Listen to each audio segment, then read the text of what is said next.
Shalom,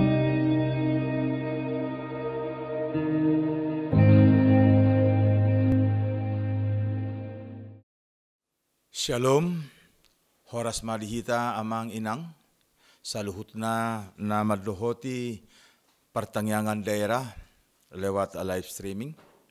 Adorang sota buhai pertangyangata, pertangyang nahohom mahita.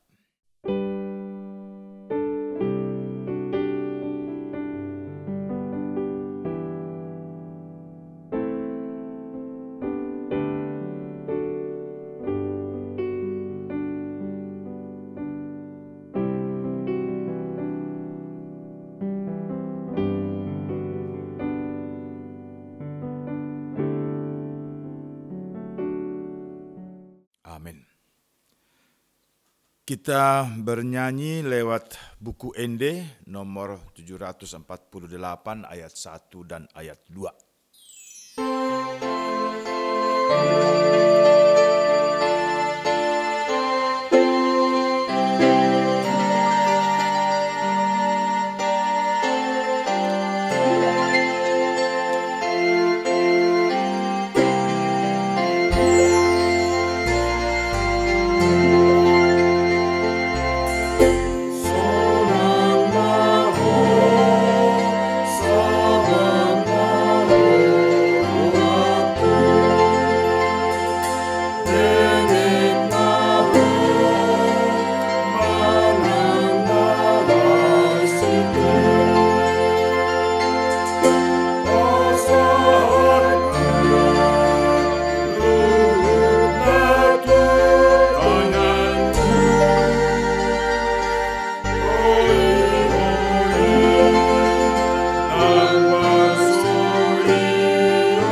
Dalam nama Allah Bapa dan nama anaknya Tuhan Yesus Kristus dan nama Roh Kudus yang menciptakan langit dan bumi. Amin. Sebab jalan-jalan Tuhan adalah lurus dan orang benar menempuhnya, tetapi pemberontak tergelincir di situ. Haleluya. Kita berdoa. Ya Tuhan Allah yang Maha Kuasa, Maha Benar dan Kudus, Engkau melawan dan mencerai-beraikan orang-orang yang congkak, tetapi menginginkan orang-orang yang rendah hati. Karena itu kami memohon kepadamu, tolonglah kami menjauhi kesombongan, supaya kami jangan tinggi hati, tetapi bimbinglah kami dengan Roh Kudus, supaya kami rendah hati, lemah lembut, penuh cinta, kasih, jujur dan sopan terhadap sesama manusia, oleh karena anak-Mu Tuhan Yesus Kristus. Amin. Epistel pada pertangyangan daerah pada minggu ini tertulis dalam kitab Matius pasal 27 ayat 1 hingga ayat 10 saya akan bacakan. Ketika hari mulai siang, semua imam kepala dan tua-tua bangsa Yahudi berkumpul dan mengambil keputusan untuk membunuh Yesus. Mereka membelenggu dia lalu membawanya dan menyerahkannya kepada Pilatus wali negeri itu. Pada waktu Yudas yang menyerahkan dia melihat bahwa Yesus telah dijatuhi hukuman mati, menyesallah ia. Lalu ia mengembalikan uang yang 30 perak itu kepada imam-imam kepala dan tua-tua dan berkata, "Aku telah berdosa karena menyerahkan darah orang yang tidak bersalah." Tetapi jawab mereka, "Apa urusan kami dengan itu? Itu urusanmu sendiri." Maka ia pun melemparkan uang perak itu ke dalam bait suci, lalu pergi dari situ dan menggantung diri. Imam-imam kepala mengambil uang perak itu dan berkata, "Tidak diperbolehkan memasukkan uang ini ke dalam peti persembahan, sebab ini uang darah." Sesudah berunding mereka membeli dengan uang itu tanah yang disebut tanah tukang periuk untuk dijadikan tempat pekuburan orang asing. Itulah sebabnya tanah itu sampai pada hari ini disebut tanah darah. Dengan demikian, genaplah firman yang disampaikan oleh Nabi Yeremia. Mereka menerima 30 uang perak, yaitu harga yang ditetapkan untuk seorang menurut penilaian yang berlaku di antara orang Israel. Dan mereka memberikan uang itu untuk tanah tukang periuk seperti yang dipesankan Tuhan kepadaku. Demikianlah firman Tuhan. Berbahagialah orang yang mendengar firman Allah serta melakukannya. Amin. Kita puji Tuhan lewat nyanyi buku ND nomor 316 ayat 1.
Asini roha madihamu dohot dame nasian debata amata dohot sian anak na Kristus Yesus Tuhatai. Amin. Firman Tuhan untuk kita pada malam ini, pertanyaan daerah, tertulis dalam kitab Kejadian pasal 37 ayat 23 hingga ayat 30. Kejadian pasal 37 ayat 23 hingga ayat 30 saya bacakan. Baru saja Yusuf sampai kepada saudara-saudaranya, mereka pun menanggalkan jubah Yusuf, jubah maha indah yang dipakainya itu. Dan mereka membawa dia dan melemparkan dia ke dalam sumur. Sumur itu kosong dan tidak berair. Kemudian duduklah mereka untuk makan. Ketika mereka mengangkat muka, kelihatanlah kepada mereka suatu kafilah orang Ismail datang dari Gilead dengan untanya yang membawa damar, balsam, dan damar ladan. Dalam perjalanannya mengangkut barang-barang itu ke Mesir.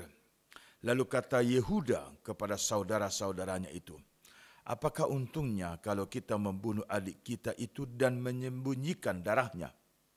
Marilah kita jual dia kepada orang Ismail ini. Tetapi janganlah kita apa-apakan dia, karena ia saudara kita, darah daging kita." Dan saudara-saudaranya yang mendengarkan perkataan itu. Ketika ada saudagar-saudagar Midian lewat, Yusuf diangkat ke atas dari dalam sumur itu, kemudian dijual kepada orang Ismail itu dengan harga 20 shikal perak. Lalu Yusuf dibawa mereka ke Mesir, dan ketika Ruben kembali ke sumur itu, ternyata Yusuf tidak ada lagi di dalamnya. Lalu dikoyakkannya lah bajunya dan kembalilah ia kepada saudara-saudaranya. Katanya, anak itu tidak ada lagi, kemanakah aku ini? Demikian firman Tuhan. Bapak, Ibu, saudara-saudara yang kekasih dalam Yesus Kristus, sering sekali kecemburuan menghantar kita kepada kebinasaan. Sering sekali penguasaan diri yang gagal membawa kita jatuh kepada kehancuran. Tidak pandang bulu kepada siapapun itu terjadi. Demikian juga anak-anak Yusuf. Ya, memang agak istimewa. Yusuf itu agak istimewa di hadapan ayahnya. Karena apa? Karena dia lama ditunggu. Dan bahasa Batak, sepuden. Jadi Yusuf itu diperlakukan istimewa oleh ayahnya, oleh ibunya. Dan itu membuat kecemburuan bagi kakak-kakaknya, abang-abangnya. Tapi sebagai anak dia harus tunduk kepada apa yang dinasihatkan orang tua, apa yang diberikan tanggung jawab oleh orang tua.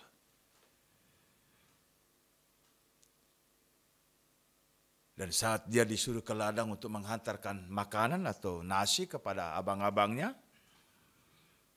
ya, yang di luar daripada perhitungannya, dia ditangkap dan direncanakan akan dibunuh. Ternyata kejahatan sudah mulai dari dulu ada. Kakak beradik saling bunuh sudah dari dulu sudah ada. Jauh lagi ke belakang, Kain dan Habel buktinya. Dua bersaudara, tetapi harus dipisah oleh darah kematian dari tangan kakaknya sendiri. Dan itu akan hampir terjadi bagi Yusuf. Karena abang-abangnya, kakak-kakaknya berencana untuk membunuh dia. Tetapi masih ada hati nurani yang berbicara.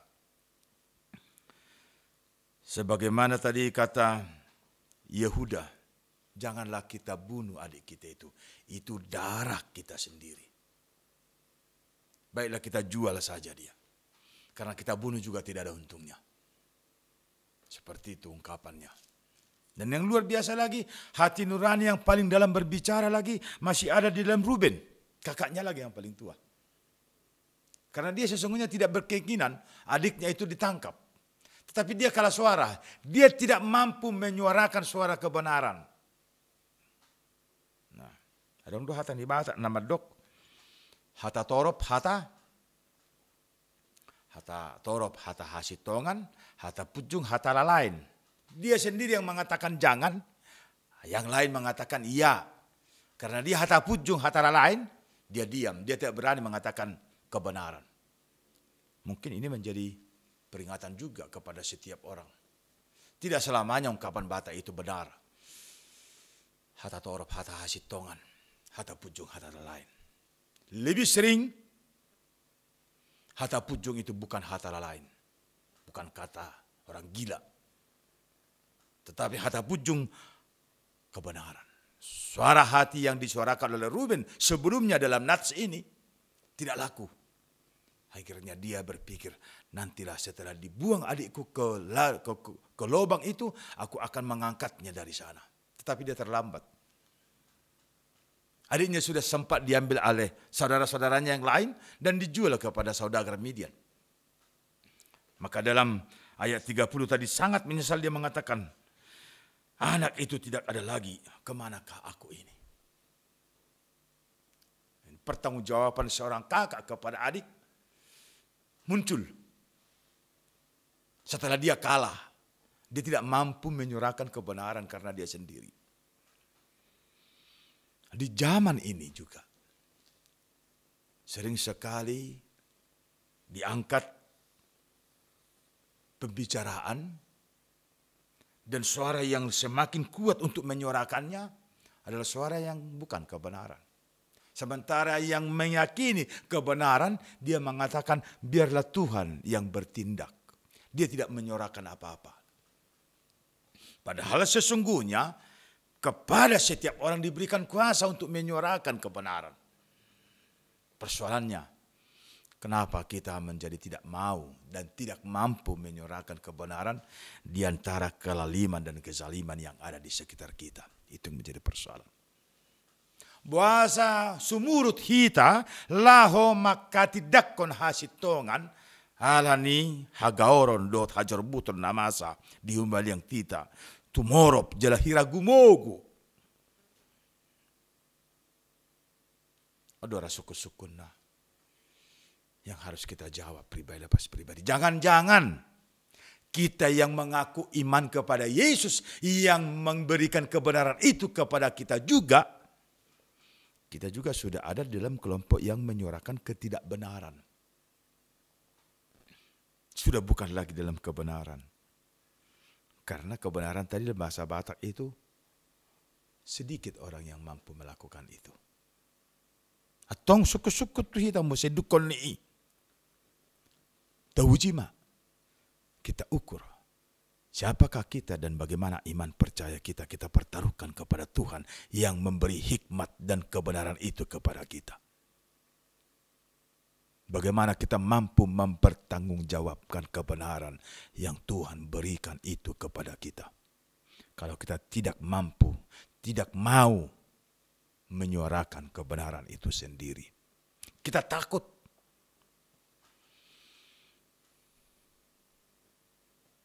Dan yang kedua, jangan-jangan keinginan kita ada untuk menyuarakan kebenaran, tetapi karena kecemburuan yang paling menguasai hati dan pikiran kita, sehingga keinginan untuk menyuarakan kebenaran itu menjadi terbunuh sendiri, tertekan oleh kecemburuan yang ada di dalam diri kita sendiri.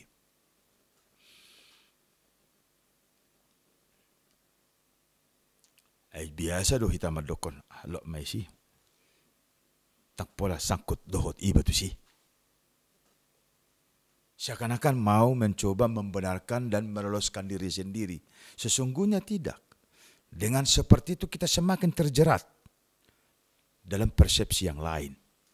Kita terjerat dalam persoalan yang lain. Ya, yang tadi yang pertama itu kita lepaskan diri, tetapi ada sesuatu lagi yang lebih lagi menghalau dan menghancurkan kehidupan kita. Kalau hal itu tetap bertahan dalam kehidupan kita, maka memang ya, kepunahan itu sendiri menjadi upah kita. Dangadong benata jabari, molo gabi sumurut do hita toktong laho makataon hasitongan alani kecemburuan namanggosa pikirata do roata. Bapak Ibu saudara-saudara yang kekasih dalam Yesus Kristus, penyesalan datang belakangan, biasanya seperti itu. Maka pada saat Ruben melihat sumur itu sudah tidak ada lagi adiknya, dia mengatakan, itu dia nak mau. Anak itu tidak ada lagi di sana, aku kemana ini, apa ini? Dan dalam bayangan dia, anak itu telah dimakan harimau atau semacamnya. Dan kalau kita membaca sampai ke bawah dari nats yang kita baca tadi, iya, saudaranya yang lain mendramatisir, seakan-akan Yusuf itu dimakan oleh binatang buas. Karena seekor domba dipotong dan darahnya dilumuri ke pakaiannya Yusuf. Dan itu dibawa kepada orang tuanya dan mengatakan, Angguana komi bapa nunga mate be. Dibuat bebiyet. Lihatlah kejahatan. Mempertahankan kejahatan akan melahirkan kejahatan-kejahatan yang lain. Hanya karena kecemburuan tadi, itu kejahatan awal. Hanya karena kecemburuan, mereka akhirnya harus berbohong, menipu diri, menipu orang tuanya, dan menipu Tuhannya.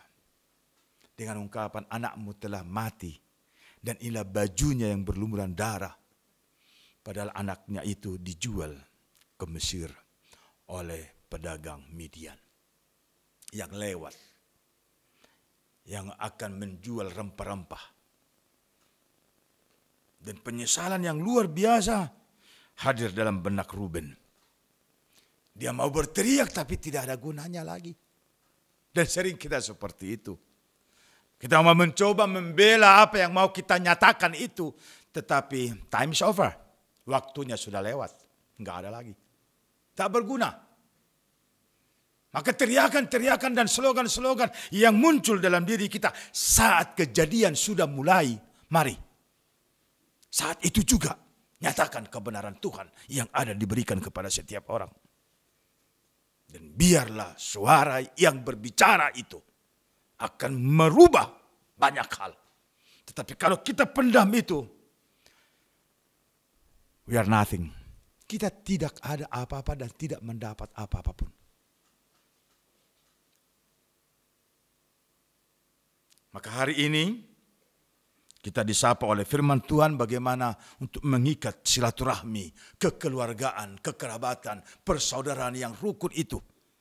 Yang pertama adalah jangan pernah merasa cemburu atas apa yang dimiliki oleh saudaramu yang lain. Jangan pernah meminta lebih dari apa yang sudah dinyatakan dan diberikan kepadamu. Nunga ditrupukol dia bata. Mensyukuri apa yang kita terima itulah hadiah yang terbaik dalam kehidupan kita. Untuk menjawab tantangan-tantangan yang luar biasa dalam perjalanan dan hari-hari kita setiap orang. Saudara diundang untuk menjadi orang-orang yang berhasil mengalahkan kecemburuan dan memenangkan kebenaran dengan menyuarakannya pada waktu dan tepat. Tuhan memberkati, kita berdoa. Terpuji namamu Allah Bapa dalam Yesus Kristus Tuhan kami. Firman-Mu saat ini menggambarkan kehidupan yang baru atas kami. Boleh rukun dan damai di antara setiap orang. Sekalipun kami berbeda-beda dalam menerima anugerah yang daripada Tuhan. Dan kami berbeda untuk boleh menikmati dan menjalani hidup kami. Firman-Mu menguatkan kami untuk mampu mengatakan, ya, karena Tuhan adalah gembala kami, dan Engkau Bapa pemilik atas kehidupan kami, dan rencana Bapa dalam kehidupan kami selalu yang terindah.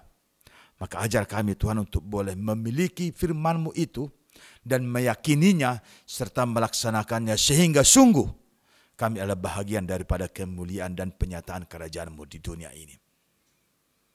Layakkan kami Tuhan untuk boleh mensyukuri setiap hal yang kami boleh dapat daripada Tuhan. Dan layakkan kami juga untuk mengaminkan apa yang ada di sekitar kami, milik orang yang ada di sekitar kami juga. Sehingga semuanya itu boleh berjalan bersama dalam sukacita dan bersama-sama untuk memuliakan dan memuji nama-Mu saja. Sempurnakan ibadah, sempurnakan nyanyian pujian kami karena kasih-Mu dan karena firman-Mu adalah kehidupan kami. Dalam Yesus Kristus kami berdoa. Amin. Kita puji Tuhan lewat buku Ende nomor 720 mamuka ayat 1 sampai ayat 2 tapasahat peliata.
Marilah kita berdoa untuk menyerahkan persembahan kita kepada Tuhan.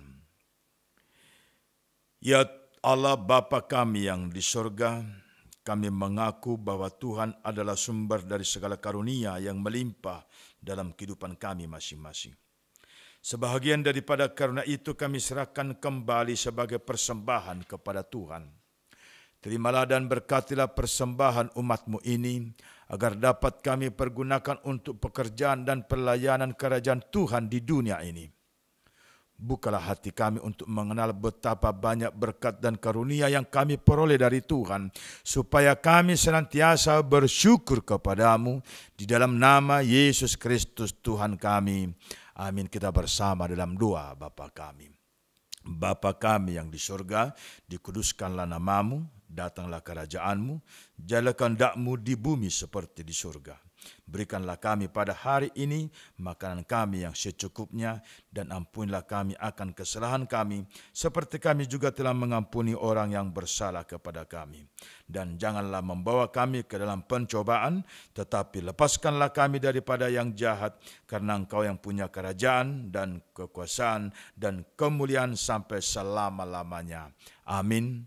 Kasih karunia Tuhan kita Yesus Kristus, anugerah Allah Bapa dan persekutuan Roh Kudus menyertai saudara sekalian. Amin.